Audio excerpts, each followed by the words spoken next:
TVC, a TV do Correio da Manhã.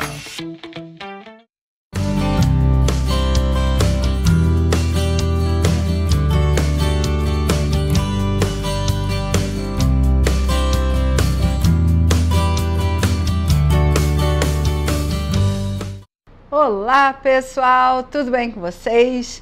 Vamos à nossa aulinha de português aqui pela TV Correio da Manhã e hoje eu vou atender a uma série de pedidos a respeito do período composto por subordinação.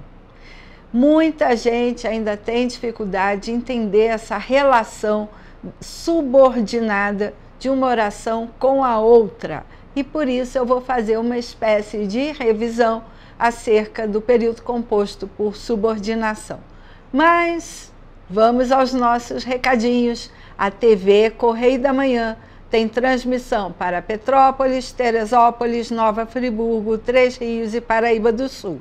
Mas se você não tem TV a cabo, você pode acompanhar toda a programação toda, inteira, do início ao fim, pelas redes sociais da TV Correio da Manhã, pelo Facebook, pelo Instagram e pelo YouTube, e pelo site da TV. Você tem toda a programação ali.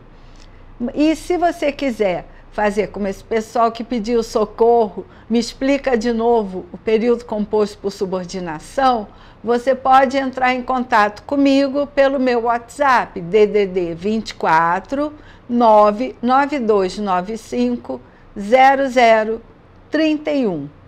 Mas vamos lá, vamos começar o nosso tema de hoje.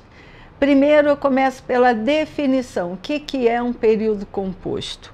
O período composto é uma frase, lembra? Frase é qualquer enunciado que tenha sentido, que tem verbo, então uma frase verbal, e você tem dentro de um período, e aí eu vou explicar de uma forma muito simples, começa numa letra maiúscula e termina num ponto final ou num ponto de interrogação, de exclamação, que tenha mais de um verbo. Aí é período composto. Se só tiver um verbo, é período simples.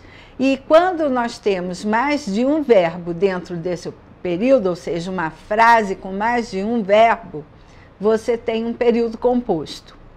E onde está a questão da subordinação e da coordenação? Vamos com calma, vamos ver. Primeiro eu vou começar falando do período composto por coordenação. O período composto por coordenação, as frases são independentes, estão dentro do mesmo período e a oração traz uma ideia que não depende da antecedente nem da posterior. Então vamos ver o nosso exemplo aqui. Maria acordou cedo. Isso é uma ideia completa, ela acordou cedo. Tomou o seu café. Tomar o café também não depende de acordar cedo, acordar tarde, não depende. Então ela tomou o café. Ela podia ter tomado café à tarde e não na sequência que nós colocamos aqui. E saiu para trabalhar. Também sair para trabalhar não depende de ter acordado cedo. Ela pode trabalhar à noite e ter acordado à noite. Então, não tem uma relação de dependência entre essas três orações. Então, como são orações independentes, eu digo que é um período coordenado, porque em vez de escrever, vou dar até um exemplo aqui, em vez de eu falar, Maria acordou cedo, Maria tomou o seu café, Maria saiu para trabalhar. Olha só, eu juntei tudo, porque são ações que ela fez em sequência. Então eu falei, Maria acordou cedo, tomou o seu café e saiu para trabalhar. Então aqui eu coordenei as três ações, colocando-a num período só. Por isso um período composto. No caso aqui é um período composto por ideia de adição. Ela fez as três coisas, ok? E elas podem ser aditivas, que é de adição, explicativas, que eu acrescento uma explicação, conclusivas, que eu concluo uma ideia, adversativas ou alternativas, que aí depois, em um outro programa, eu trago de volta o período composto por coordenação. Hoje eu vou focar no período composto por subordinação. Então vamos lá. O período composto por subordinação, eu tenho ideias dependentes umas das outras. Elas não são independentes, elas dependem uma da outra. Eu só vou ter um sentido completo nesse período quando eu conectar essas duas ideias que são subordinadas. Eu tenho uma oração principal e tenho aquilo que vai completar o seu sentido. Aí olha o exemplo que eu trouxe. Sabemos. Se eu viro para você, sabemos. Você vai ficar me olhando e esperando eu concluir o meu pensamento. Aí, para concluir o meu pensamento, em vez de eu colocar um substantivo ou até um pronome demonstrativo, sabemos isso. Não, eu coloquei uma oração, ou seja, uma frase verbal para concluir aquela primeira que eu disse, sabemos. Você vai ficar, sabemos o quê? Vamos ver. Aí, vamos lá no meu exemplo. Sabemos que eles estudam muito.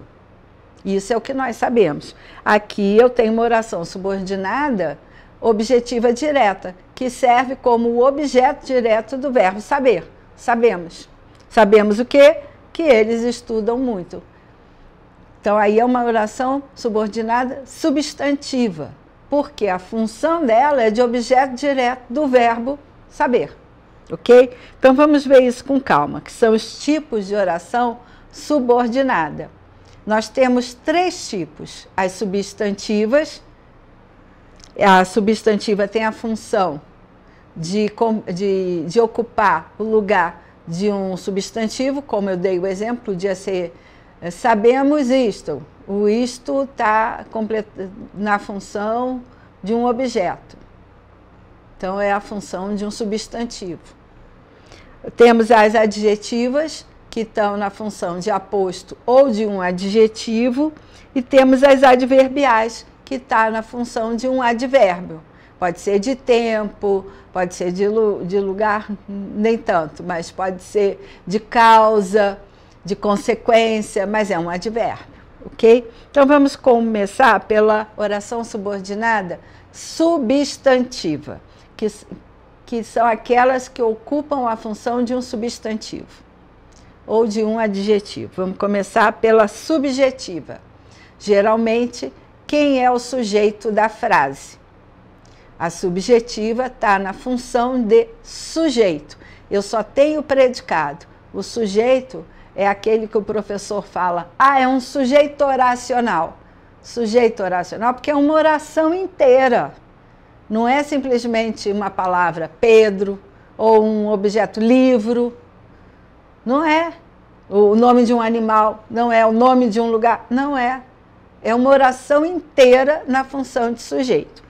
E aí, como é a melhor forma de você detectar que é uma oração substantiva subjetiva, ou seja, que tem a função de sujeito?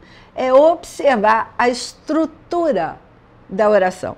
Ela vai começar, de regra, por um verbo de ligação. Quais são os verbos de ligação? Estuda lá, eu já dei em um programa, eu já falei. Aqui eu tenho o verbo ser. Depois do verbo de ligação, eu tenho um predicativo do sujeito. Que se é predicado nominal, eu tenho que ter um predicativo do sujeito, que é o núcleo do predicado nominal, e tem um verbo de ligação. Eu estou juntando as coisas. Depois do predicado, do predicativo, eu tenho uma oração, que é o sujeito oracional, é o sujeito da frase, que está na função, essa frase toda está na função do sujeito. Então, vamos lá. É necessário que façamos nossos deveres. Que façamos os nossos deveres é necessário. Isso na ordem direta. É uma oração inteira para dizer que é para o sujeito da frase aparecer, ok? Ela é subjetiva. Depois eu tenho uma outra estrutura, que é com um verbo unipessoal, ou seja, que só tem uma pessoa. ele está sempre na terceira pessoa do singular. Convém. Cadê o sujeito? Não tem. Então vamos lá. Que façamos os nossos deveres. Essa é a estrutura de uma subjetiva. Tá lá, o sujeito é que façamos os nossos deveres. Eu posso começar também com um verbo na voz passiva. Foi afirmado. O que foi afirmado? Vamos lá. Cadê o sujeito dessa frase? Que você subornou o guarda. Foi afirmado que você subornou o guarda. Às vezes eu tiro umas frases malucas da minha cabeça. Não liguem, não. E aqui eu tenho meu sujeito. Então eu tenho que olhar a estrutura. Se eu aprendo a estrutura de uma frase, de um período composto por subordinação das substantiva e subjetiva, que é na função de sujeito, eu vou analisar uma frase em menos de 4 segundos. 4 segundos eu faço a análise. Aí vamos agora a que tem a função de predicativo. O que é o predicativo do sujeito? É aquilo que eu falo do estado do sujeito. Aí eu vou sempre usar um verbo de ligação. Se é o predicativo, eu tenho que ter o sujeito. Então vamos olhar a estrutura dessa frase. Eu tenho um sujeito e um verbo de ligação, senão eu não posso ter um predicativo. Então, vamos lá. Aí eu venho com a oração subordinada, substantiva, predicativa. Qual foi o exemplo que dei? A verdade é o meu sujeito, é que nunca nos satisfazemos com nossas posses. A gente sempre quer mais. Então, tá lá. Eu tenho um sujeito e um verbo de ligação e uma oração na função de predicativo, geralmente introduzida por uma conjunção integrante, que é o quê? E tem outros que no final aqui eu vou falar que podem funcionar como conjunção integrante. Vamos lá. Observação. As substantivas podem ser introduzidas por outras palavras, como pronomes interrogativos, que, quem, qual, por algum advérbio, também na função de interrogação, onde, como, quando. E aí perguntou-se quando ele chegaria. Tá lá. Aqui eu não usei um verbo de ligação nesses dois exemplos, então desconsidero esses dois exemplos, porque elas são substantivas, mas não são predicativas, tá? Aqui no perguntou-se é um objeto direto. Perguntou-se o quê? Não sei o quê. Onde coloquei minha carteira, tá? Então as duas aqui são objetivas diretas, que é o próximo exemplo que eu vou dar, é do objeto direto. Então, vamos à substantiva na função de objeto direto. Eu tenho um sujeito, que pode ser desinencial, marcado pelo verbo, mas tem um sujeito. Um verbo transitivo direto, que é aquele que não pede preposição. E aí eu venho com a oração subordinada substantiva, introduzida por uma palavra na função de conjunção integrante. Aí vamos lá. Todos desejamos. Desejamos o quê? Que seu futuro seja brilhante. Todos desejamos que seu futuro seja brilhante. Na objetiva indireta, é a função do objeto indireto. Eu tenho o sujeito, tem que ter um sujeito, um verbo transitivo indireto e mais uma preposição exigida pelo verbo. Então, vamos lá.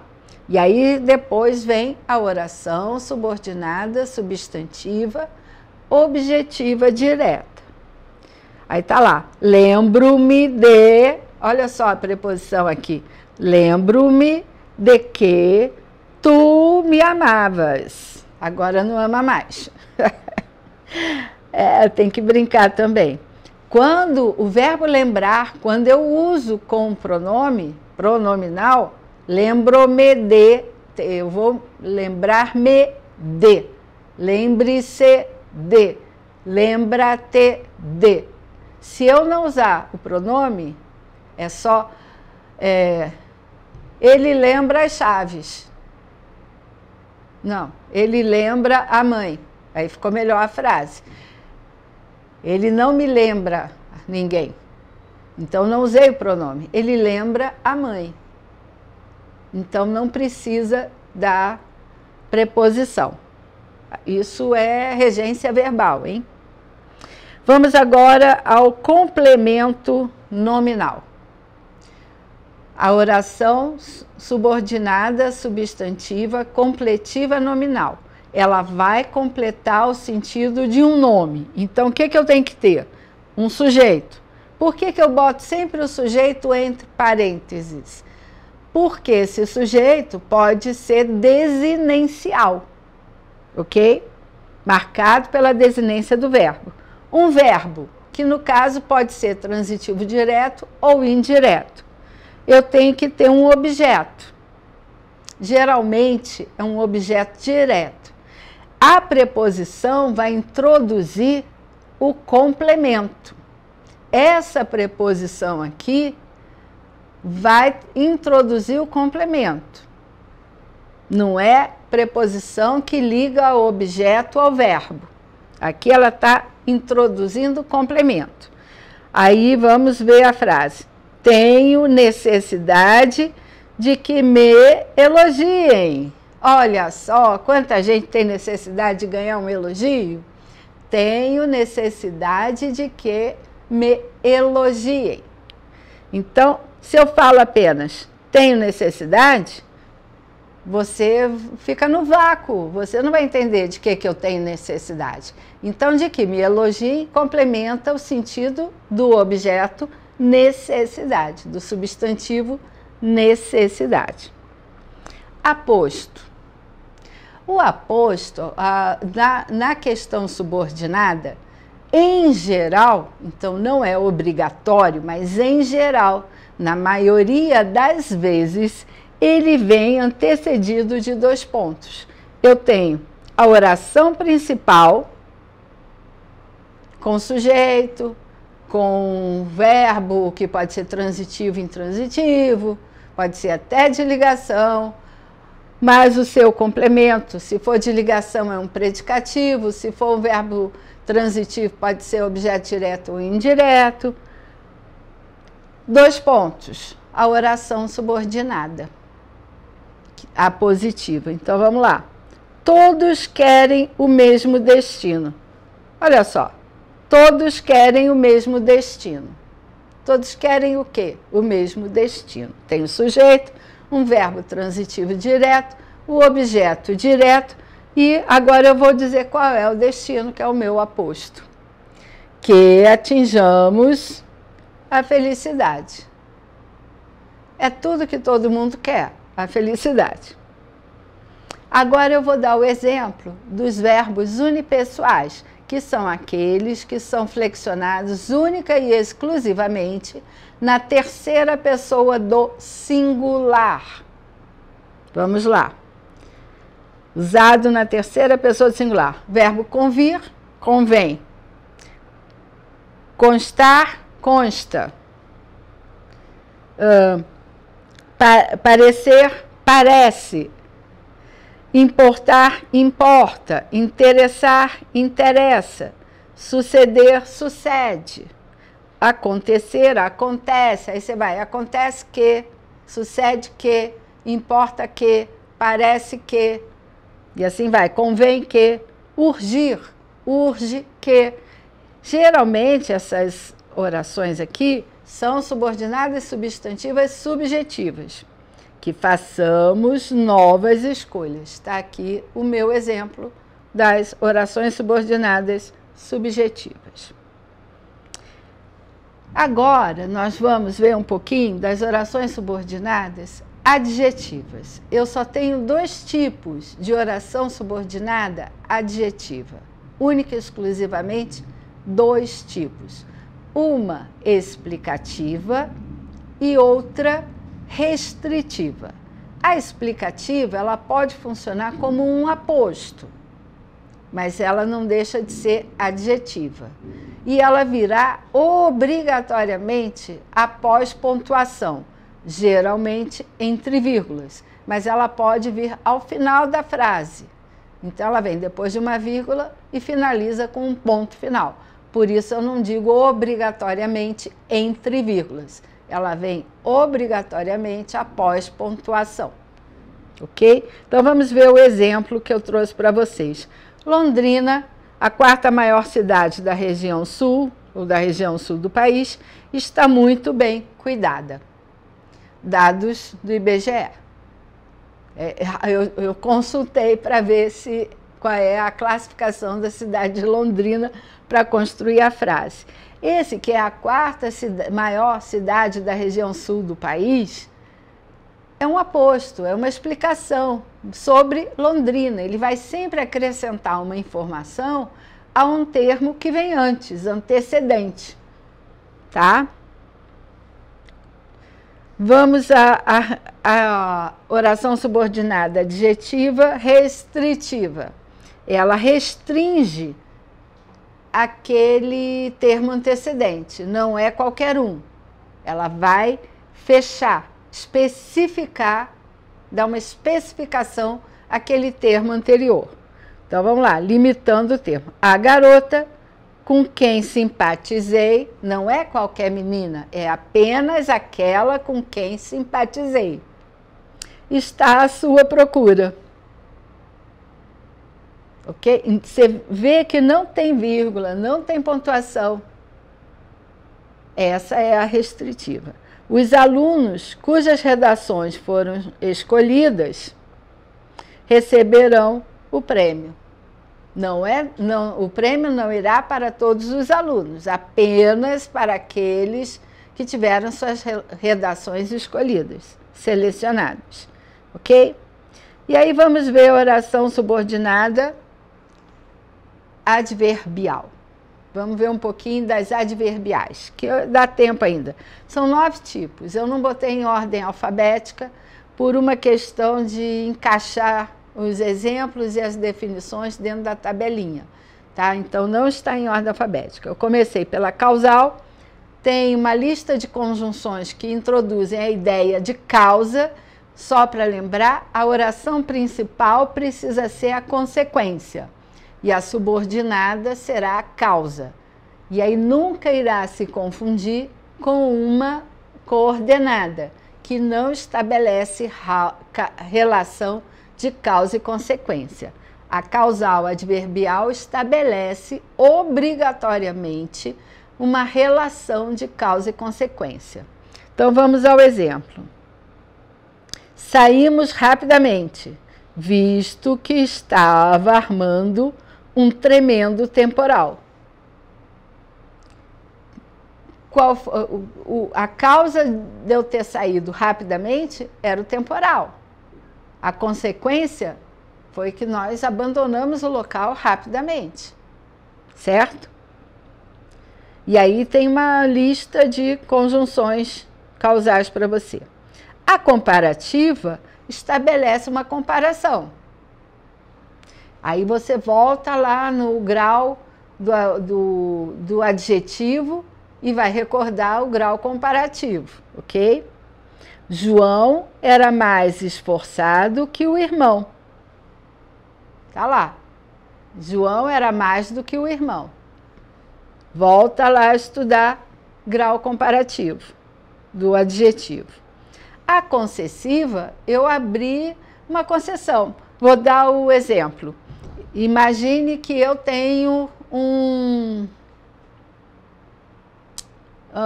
espaço para dar aula, uma sala no centro para dar aula. E tinha uma colega amiga minha que precisava de um espaço para dar aula para os alunos dela. Eu posso ceder o espaço. A concessiva, ela vai dar essa ideia de cessão. Não necessariamente um espaço, mas de cessão. Por isso, concessiva.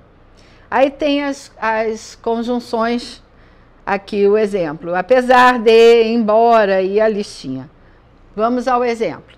Todos se retiraram, apesar de não terem terminado a prova. Então, os alunos abandonaram a sala, embora não tenham terminado a prova. Condicional.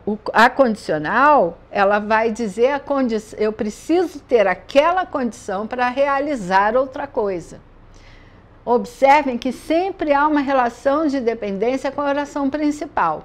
Eu só posso viajar se eu tiver dinheiro. Eu não posso pagar um avião, pagar um hotel e passeio sem dinheiro. Então, para viajar, eu preciso de dinheiro. A única condição que me permite viajar é ter dinheiro. Comprar uma moto, comprar um carro, eu também preciso ter dinheiro.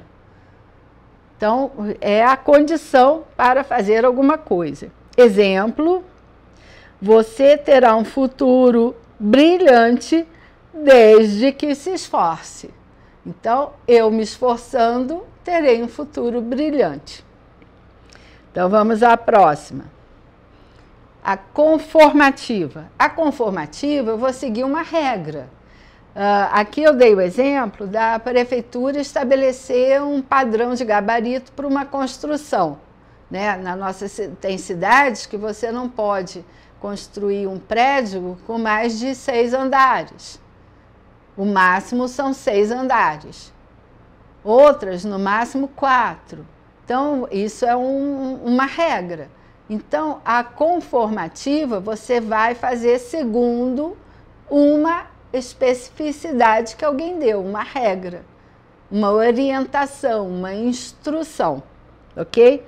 Então, exemplo, construímos nossa casa conforme especificações dadas pela prefeitura. Búzios tem um gabarito, toda a construção tem que seguir um modelo, Paraty também. Acho que Tiradentes também tem. Então, vamos lá. A comparativa... É comparativa? É. Também é uma espécie de... Eu acho que eu troquei esse nome, mas... Depois eu lembro. Ele fala tão alto que não precisa de microfone. Será que é comparativa mesmo? Deveria ser conforme... Bom, depois eu vejo isso e corrijo, porque o tempo aqui está acabando e eu vou dizer as 2 últimas que faltam aqui.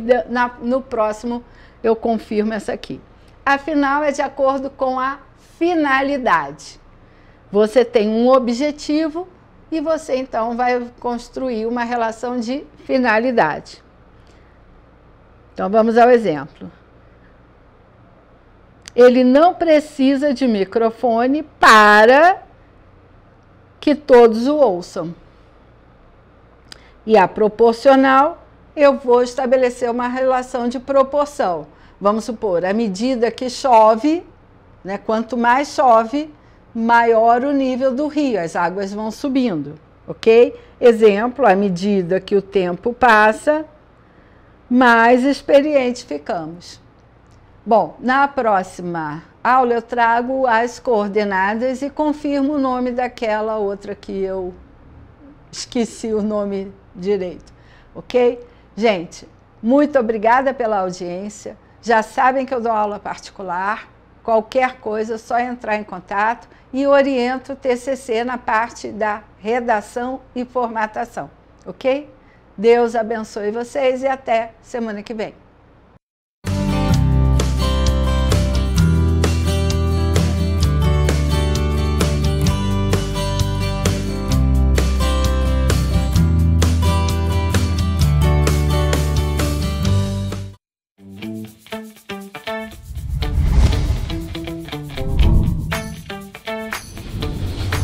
TVC, a TV do Correio da Manhã.